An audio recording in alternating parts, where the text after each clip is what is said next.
Welcome to double seven media. నేను మీ Adinarayana. Megastar Chiranjeevi గారు మళ్ళీ రాజకీయాల్లోకి రాబోతున్నారా అనే ఒక ఆసక్తికరమైన చర్చ ఇప్పుడు సోషల్ మీడియాలో విస్తృతంగా సాగుతుంది. బీజేపీ తరపున చిరంజీవి గారికి రాజ్యసభ దక్కబోతుంది అనే ప్రచారం జోరందుకుంది. ఇప్పుడు ఈ చర్చ ఎందుకు తెరపైకి వచ్చిందంటే, ఢిల్లీలో కేంద్ర మంత్రి కిషన్ రెడ్డి ఇంట్లో సంక్రాంతి సంబరాలు జరిగాయి. ఈ కార్యక్రమానికి ప్రధానమంత్రి నరేంద్ర మోడీతో పాటు మెగాస్టార్ చిరంజీవి గారు కూడా హాజరయ్యారు.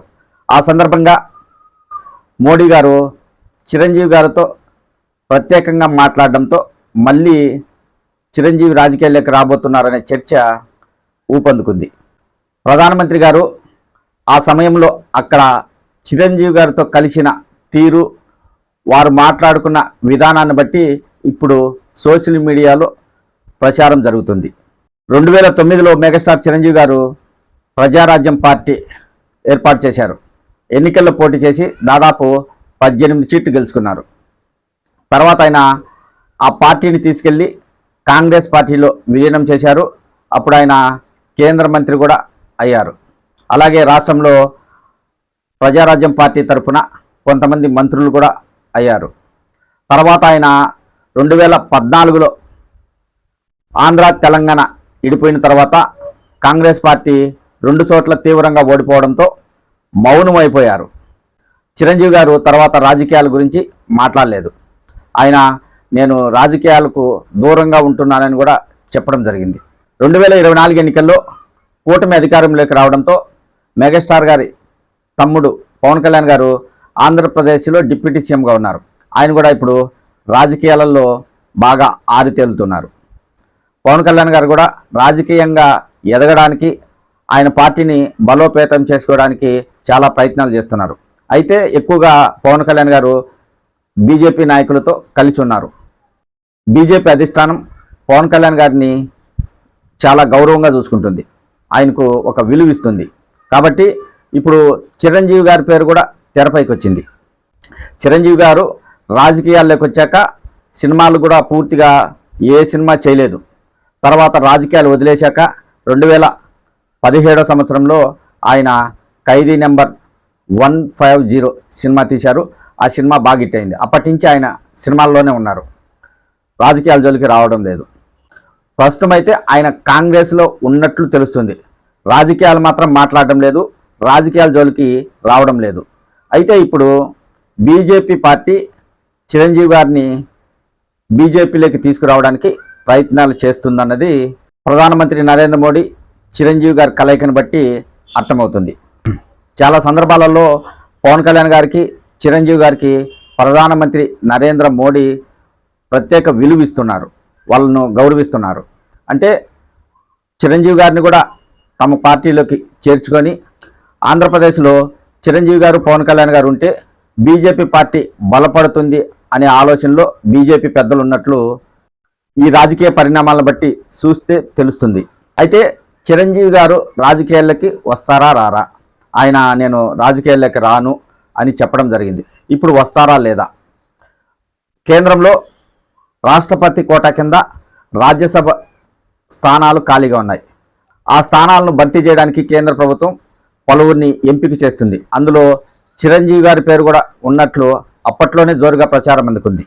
ఆయన బీజేపీ తరఫున రాజ్యసభకు వెళ్ళబోతున్నారు, చిరంజీవి గారు బీజేపీలో చేరబోతున్నారు అనే ప్రచారం జరిగింది. ఆ ప్రచారం నమ్మడానికి ఎక్కువ కారణం ఏంటంటే, పవన్ కళ్యాణ్ గారు బీజేపీ నాయకులతో బాగున్నారు.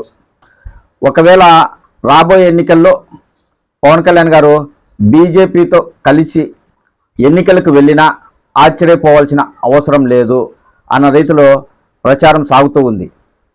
ఎప్పుడైనా పవన్ కళ్యాణ్ గారు బీజేపీతో కలిసిపోయే అవకాశం ఉంటుందని కూటమిలో కూడా ఒక చర్చ సాగుతుంది లోపల.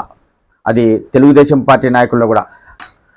రాజకీయ పరంగా అన్నీ ఆలోచించే లోకేష్ బాబు గారిని డిప్యూటీ సీఎం చేసి ఎదిగేలా చేయాలని చంద్రబాబు నాయుడు గారిని చాలామంది కోరుతున్నారు.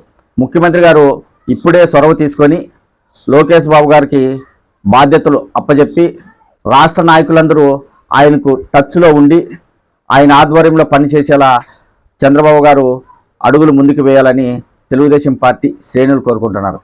2029 ఎన్నికల్లో పవన్ కళ్యాణ్ గారు కూటమి నుంచి విడిపోతే బీజేపీ పవన్ కళ్యాణ్ గారు 2 పార్టీలు కలిసి పోటీ చేసే అవకాశం ఉంటుంది. అప్పుడు తెలుగుదేశం పార్టీ వీక్ అవుతుంది. అప్పటికి చంద్రబాబు నాయుడు గారికి వయసు పైబడుతుంది. ఆయన రాజకీయాల్లో యాక్టివ్గా ఉండలేకపోవచ్చు. అందుకు ముందుగానే ఇవన్నీ ఆలోచించి తెలుగుదేశం పార్టీ శ్రేణులు మాత్రం ఎక్కువగా లోకేష్ బాబు గారిని నాయకుడిగా ఎదిగేలా చంద్రబాబు గారు కృషి చేయాలని కోరుకుంటున్నారు. ఇప్పుడు ప్రచారాన్ని బట్టి చూస్తే బీజేపీ తరఫున మెగాస్టార్ చిరంజీవి గారు రాజ్యసభకు వెళితే ఆంధ్రప్రదేశ్లో పవన్ కళ్యాణ్ గారు, చిరంజీవి గారు ఇద్దరు కలిసి బీజేపీకి బలం అవుతారు. ఆ పార్టీ ఇంకా బలం కావడానికి ఈ ఇరువురు నాయకులు ఉపయోగపడతారు. అప్పుడు తెలుగుదేశం పార్టీ ఇబ్బంది పడే అవకాశం ఉంటుంది. ఎందుకంటే కాపులు ఎక్కువగా పవన్ కళ్యాణ్ గారితో ఉండారనేది తెలుగుదేశం పార్టీ నమ్ముతుంది. ప్రజలకు కూడా తెలుసు ఆ విషయం. కాబట్టి బీజేపీ ఆలోచన ఎలా ఉందంటే, చిరంజీవి గారు ఆల్రెడీ ఒక పార్టీ పెట్టారు, ప్రజల్లో ఉన్నారు, ఆయనకు హీరోగా కూడా మంచి గుర్తింపు ఉంది. ఇవి అందరికీ తెలుసు. చిరంజీవి గారికి తెలుగు రాష్ట్రాల్లోనే కాకుండా దేశమంతా ఆయన్ను అభిమానించే వాళ్ళు ఉన్నారు. అలాంటి నాయకుడిని బీజేపీ పార్టీలో చేర్చుకుంటే అక్కడ తెలంగాణలో కావచ్చు, ఇక్కడ ఆంధ్రప్రదేశ్లో కావచ్చు, 2 చోట్ల బీజేపీ బలపడే అవకాశం ఉంటుంది. తెలంగాణలో బీజేపీ ఆంధ్రప్రదేశ్ కంటే కొంచెం బలంగానే ఉంది. కానీ చిరంజీవి గారు కానీ బీజేపీలో చేరితే ఆంధ్రప్రదేశ్లో ఇంకా బలపడే అవకాశం ఉంటుంది. అప్పుడు పవన్ కళ్యాణ్ గారు, చిరంజీవి గారు ఇద్దరు కలిసి బీజేపీ పార్టీని చాలా పైకి తీసుకెళ్లే అవకాశం ఉంటుంది. వారిద్దరు ఏకమైతే చాలామంది నాయకులు కూడా వారు ఉండే పార్టీలో చేరతారు. బీజేపీ పెద్దల ఆలోచన అలా ఉంది. అయితే చిరంజీవి గారు రాజకీయాలకి ఎంట్రీ ఇవ్వబోతున్నారు అనే ప్రచారం మాత్రం జోరందుకుంది. దీనిపై చిరంజీవి గారు స్పందించాల్సిన అవసరం ఉంది. ఆయన రాజకీయాలు వద్దనుకుంటారా లేదా రాజకీయాలకి రావాలనుకుంటారా అనేది ఆయన చెప్పితేనే తెలుస్తుంది. ఇప్పుడైతే ప్రస్తుతానికి మోడీ గారు, చిరంజీవి గారు వీళ్ళిద్దరు కలిసిన తీరు, మాట్లాడుకున్న విధానాన్ని బట్టి చిరంజీవి గారు రాజకీయాల్లోకి ఎంట్రీ ఇవ్వబోతున్నారు అనే ప్రచారం మాత్రం సోషల్ మీడియాలో విస్తృతంగా సాగుతుంది. మరి అది నిజమవుతుందో లేదో మరి కొన్ని రోజులకు తెలుస్తుంది. త్వరలోనే కేంద్రం రాజ్యసభ సభ్యులను భర్తీ చేస్తుంది. కాబట్టి అప్పటికి చిరంజీవి గారిని రాజ్యసభకు ఎంపిక చేర్చే ఇక ఆంధ్రప్రదేశ్లో కూడా బీజేపీ పార్టీ బలపడుతుంది.